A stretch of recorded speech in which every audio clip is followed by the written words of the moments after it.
L'histoire moderne de l'Afghanistan commence dans les années 1950. À cette époque, l'Afghanistan est une monarchie constitutionnelle en paix, dirigée par le roi Mohammed Zahir Shah. Celui-ci lance très lentement son pays dans la modernisation avec des réformes économiques et sociales, et notamment la construction d'infrastructures. Mais le roi Mohammed Zahir Shah a besoin d'un allié pour développer le pays. Il se tourne d'abord vers les États-Unis, qui déclinent en raison du faible intérêt stratégique de la région. Le roi se tourne alors vers l'URSS qui promet des prêts, des ingénieurs et des conseillers militaires, et bien sûr sa protection. Nous sommes en pleine guerre froide et l'URSS jouit d'un grand prestige auprès des nations du tiers-monde contre l'impérialisme américain. L'URSS accueille l'Afghanistan les bras ouverts. En décembre 1955, Khrouchtchev se rend à Kaboul et scelle la nouvelle amitié soviéto-afghane. Des milliers d'officiers afghans sont envoyés en URSS pour être formés et des experts militaires soviétiques viennent conseiller l'armée afghane. Mais cette aide, bien sûr, n'est pas gratuite. Les soviétiques présents en Afghanistan insufflent l'idéologie communiste et infiltrent toutes les sphères du pouvoir. En 1973, l'histoire politique de l'Afghanistan s'accélère. Le roi Mohammed Zahir Shah est poussé vers la sortie pacifiquement et l'Afghanistan devient alors une république. Son premier président est Mohamed Daoud. Mohamed Daoud a été Premier ministre de 1953 à 1963 et a été l'architecte du rapprochement avec l'Union soviétique. Il a organisé le renversement de la monarchie à cause de la lenteur des réformes qu'il critiquait.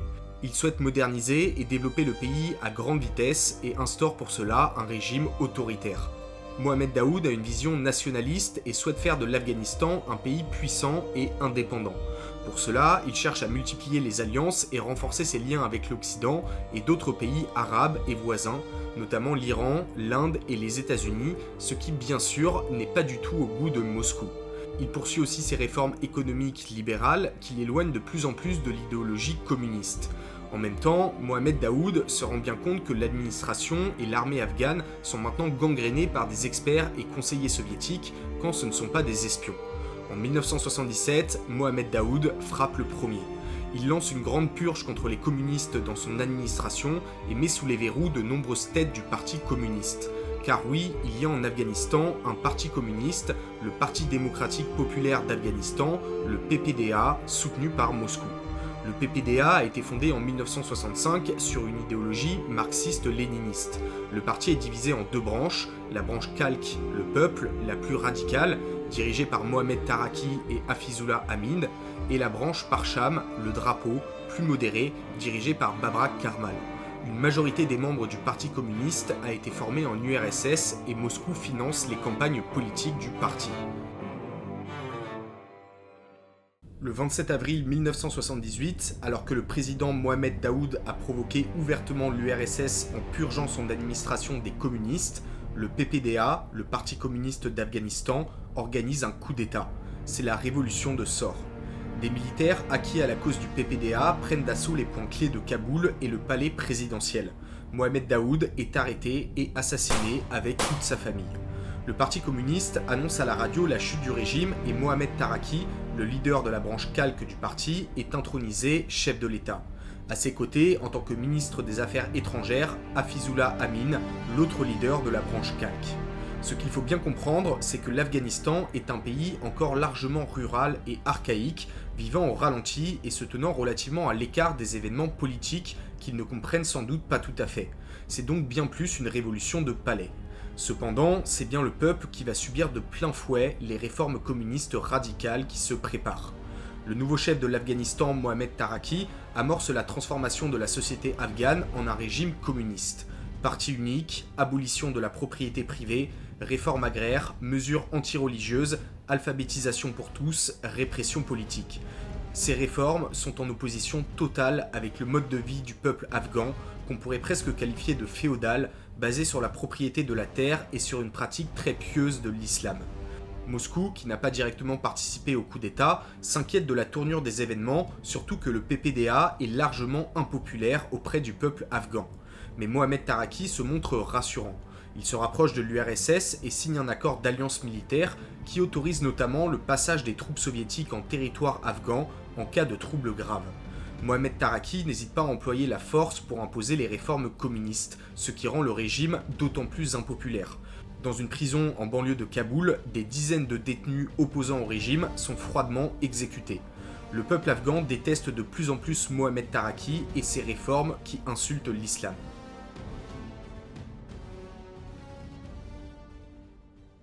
La population afghane réagit très violemment à ces réformes communistes. Dans les zones rurales, encore archaïques et largement isolées du monde, les chefs religieux ne comprennent pas les projets communistes et les désapprouvent. Ils vivent depuis des centaines d'années selon la loi et les coutumes islamiques et ne sont pas prêts de changer. Un régime arriviste soutenu par une superpuissance prend la tête du pays, insulte leur culture et l'islam et est sur le point de s'approprier leurs terres et de scolariser de force leurs enfants. Pour eux, c'est inacceptable. Des groupes armés commencent à se former. Les Moudjahidines, les guerriers saints, s'organisent dans les zones rurales. La rébellion afghane est née. Les tensions entre le régime de Mohamed Taraki et la rébellion afghane culminent avec le soulèvement d'Herat en mars 1979. Une division de l'armée régulière afghane se mutine et rejoint les rebelles. La rébellion s'empare de la ville, la troisième du pays. Plusieurs conseillers militaires soviétiques sont abattus. Le président Mohamed Taraki organise une répression violente et devant une situation qui menace d'être hors de contrôle, appelle Moscou à l'aide. Il propose de maquiller des soldats soviétiques en soldats de l'armée afghane pour que l'URSS ne soit pas accusée d'intervenir directement. Moscou dit dans un premier temps non par la voix de son président du Conseil des ministres, Alexis Kosygin. Celui-ci, éclairé, répond à Mohamed Taraki que si l'URSS s'engage, il faudra craindre une réaction de la communauté internationale et que la rébellion afghane, c'est le peuple tout entier et il est inenvisageable de commencer à le massacrer. Mais à la fin de l'année 1979, les choses s'accélèrent. Le raisonnable responsable soviétique Kosygin est écarté des instances de décision en raison d'une mauvaise santé. Et surtout, Mohamed Taraki est assassiné, très probablement par son ministre des Affaires étrangères et ancien frère du Parti communiste, Hafizullah Amin. Hafizullah Amin devient le nouveau président d'Afghanistan. La situation ne va pas s'arranger, bien au contraire. Hafizullah Amin est encore plus radical que Mohamed Taraki et ordonne des répressions encore plus violentes. Moscou s'inquiète de plus en plus de ce nouveau président qui apparaît rapidement comme incontrôlable. Hafizullah Amin provoque ouvertement Moscou en limogeant certains cadres communistes de l'administration. Les Moudjahidines contrôlent maintenant près des 3/4 de l'Afghanistan. La poche autour de Kaboul se referme. C'est une situation catastrophique pour l'URSS. Non seulement Moscou n'a pas confiance en la politique de Hafizullah Amin, le nouveau président, mais la rébellion n'a pas été écrasée et les Moudjahidines menacent de s'emparer du pouvoir. Certaines rumeurs racontent même que la CIA aurait propulsé Hafizullah Amin au pouvoir et qu'elle essaierait en secret de renforcer la rébellion pour semer le chaos dans le pays. Le 12 décembre 1979, le politburo du comité central du Parti communiste à Moscou décide d'intervenir en Afghanistan. L'URSS pensait qu'une intervention rapide, lourde et musclée, comme en 1956 en Hongrie ou en 1968 en Tchécoslovaquie, intimiderait la rébellion et que tout rentrerait dans l'ordre. L'objectif de l'URSS est davantage d'éjecter Hafizullah Amin du pouvoir et de le remplacer par un dirigeant plus modéré, susceptible de calmer les rebelles et de trouver un accord. Mais le point de non-retour a été franchi depuis plusieurs mois. Comme toujours, pendant la guerre froide, avant une intervention, l'anticipation de la réaction des autres puissances est primordiale. L'URSS voyait le président américain Jimmy Carter comme un homme faible, un bureaucrate timide plongé dans ses dossiers qui n'aura pas la poigne de s'opposer à l'intervention soviétique. D'autant plus que les États-Unis ne s'étaient jamais vraiment intéressés à l'Afghanistan. C'est bien tout le contraire qui va se passer. L'Afghanistan est le pays des insoumis, une forteresse naturelle qui n'a jamais été colonisée. Les soviétiques vont ouvrir la boîte de Pandore.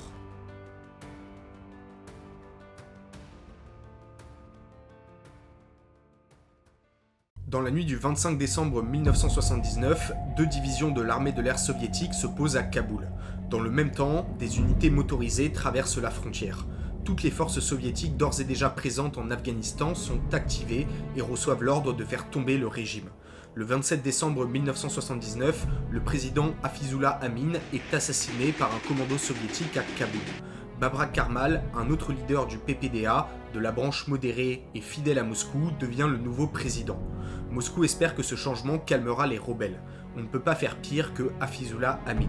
Mais si Babrak Karmal n'est pas détesté, il est méprisé par le peuple et la rébellion moudjahidine est plus forte que jamais.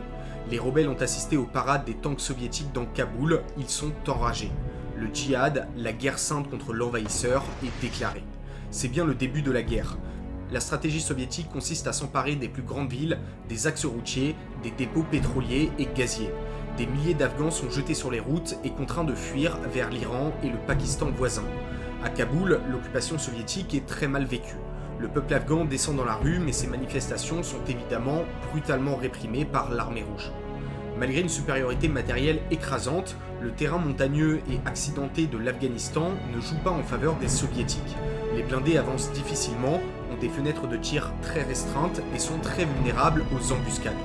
Aussi, l'URSS fait appel à des conseillers militaires du Vietnam, experts en guérilla. Ceux-ci leur conseillent de miser sur de petites unités mobiles appuyées par des hélicoptères de combat. Cette stratégie devient vite diaboliquement efficace.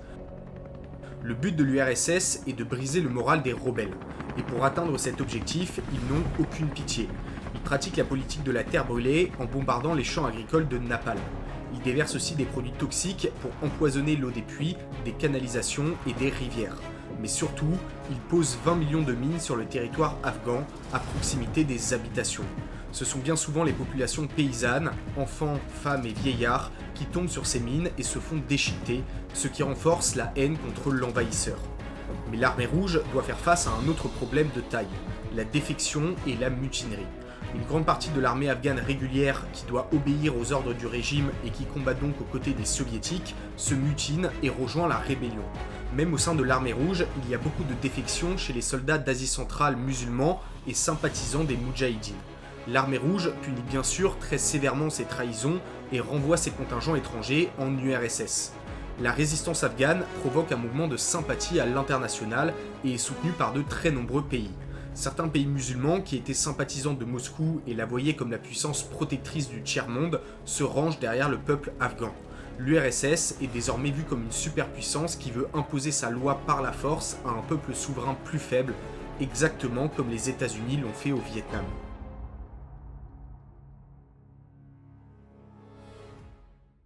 La rébellion afghane choisit comme base principale des opérations la ville de Peshawar au Pakistan, proche de la frontière.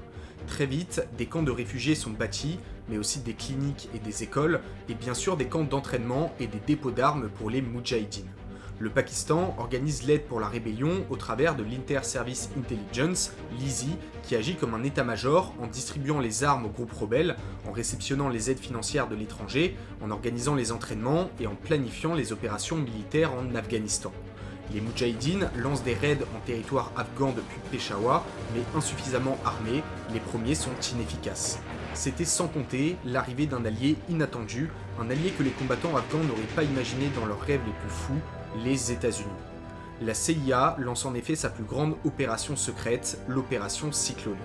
Elle consiste à fournir des armes aux combattants Moudjahidines en passant par l'Inter-Service Intelligence du Pakistan. L'objectif est de mettre des bâtons dans les roues de l'URSS et de précipiter sa chute. Selon les termes des hauts conseillers américains, il faut que l'Afghanistan devienne le Vietnam de l'URSS, c'est-à-dire une guerre qui la ruine et qui détruit son image. Ces livraisons se font dans le plus grand secret. La CIA achète des armes via des sociétés écrans et des comptes offshore, puis les achemine à Karachi.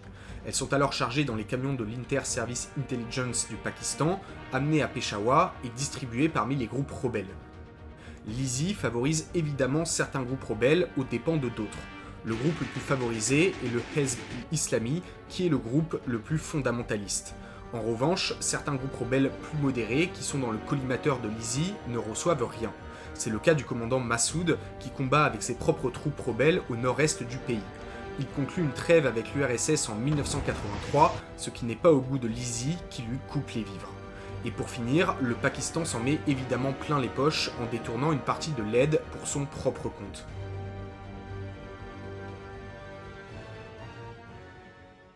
Le 20 janvier 1981, le président Ronald Reagan arrive au pouvoir. C'est peut-être le président le plus anticommuniste de la guerre froide.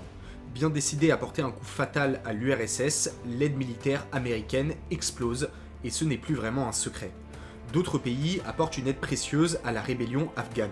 L'Arabie Saoudite, en plus de participer au financement des armes en collaborant avec la CIA, organise de sa propre initiative le recrutement de moudjahidines étrangers qu'on appellera les Afghans arabes. Ils viennent de tout le Moyen-Orient. Arabie Saoudite, Yéménites, Algériens, Égyptiens, Libyens, Irakiens, etc. et seront en tout plus de 10 000. Le prince turki d'Arabie Saoudite confie cette mission à un jeune étudiant ambitieux, Oussama Ben Laden, qui va s'installer à Peshawar pour accueillir les volontaires. En 1986, Ronald Reagan prend la décision qui va sans doute faire basculer la guerre, celle de livrer des missiles Stinger aux rebelles. Ces missiles sol-air permettent aux rebelles d'abattre des dizaines d'hélicoptères soviétiques. Or, les hélicoptères d'attaque étaient le principal atout des soviétiques sur le terrain afghan qui leur conférait la supériorité. L'URSS perd sa suprématie aérienne, le rapport de force balance dangereusement. Désormais, l'armée rouge ne lance plus de grandes offensives et campe dans une attitude défensive. En 1986, la donne change aussi au sein des cercles de pouvoir de l'URSS. Gorbatchev, secrétaire général du parti, souhaite mettre fin au conflit. La guerre a ruiné le pays et est très impopulaire au sein même de l'URSS. C'est bien un second Vietnam. Le 13 novembre 1986, le Politburo soviétique prend la décision de retirer ses troupes d'Afghanistan sur une période de 2 ans. Avant de se retirer, les soviétiques placent un nouveau président, Najibullah, à la tête du pays. Najibullah a pour mission d'essayer de favoriser la réconciliation nationale en assurant aux moudjahidines que le temps des réformes communistes est révolu et qu'il respectera les traditions afghanes. Bien entendu, les moudjahidines vont aller jusqu'au bout. Ils décident de s'unir pour la reconquête du pays en formant l'Alliance des moudjahidines islamiques d'Afghanistan. Faire tomber le régime de Najibullah ne va pas être si facile car il dispose encore d'une partie de l'armée régulière afghane et d'une aide logistique et matérielle de l'URSS bien que l'armée rouge se soit retirée. Les moudjahidines gagnent cependant du terrain et finissent par encercler Kaboul. En 1992, le gouvernement de Najibullah s'effondre. Après la chute du régime de Najibullah, des conflits éclatent évidemment entre les seigneurs de guerre, principalement entre le commandant Massoud qui contrôlait le nord-est du pays et Hekmatyar, le chef du groupe rebelle fondamentaliste Hezb-i-Islami. Ces tensions vont provoquer un état de guerre civile quasi sans interruption pendant des années. Et en 1994 apparaît une nouvelle faction dans le sud de l'Afghanistan, les talibans. Extrêmement fondamentaliste, il se présente comme une alternative pour purifier la société afghane et ramener la paix après des années de guerre civile. En 1996, les talibans s'emparent de Kaboul et instaurent l'État islamique d'Afghanistan.